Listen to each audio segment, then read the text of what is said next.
முருகன் 2 கையில கொடுக்கிறவரோ 4 கையில கொடுக்கிறவரோ 6 கையில கொடுக்கிறவரோ கிடையாது. 12 கையில தரக்கூடியவர்.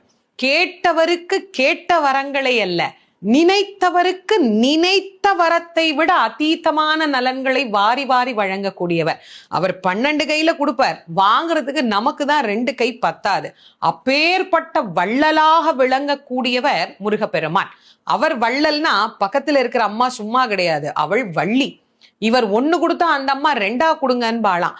அப்படி கணவனும் மனைவியும் போட்டி போட்டுக்கிட்டு நமக்கு கொடுக்க தயாரா இருக்கிறாங்க. வாங்குவதற்கு நாம் என்ன செய்ய வேண்டும்? அவரை நினைக்கணும். எப்படி நினைக்கணும்? அரை நிமிஷமாவது நினைக்கணும். அரை நிமிஷம் எப்படி நினைக்கணும்? எனக்கு கொடுப்பாரு எனக்கு கொடுப்பாரு எனக்கு கொடுப்பாருன்னு நினைக்க கூடாது.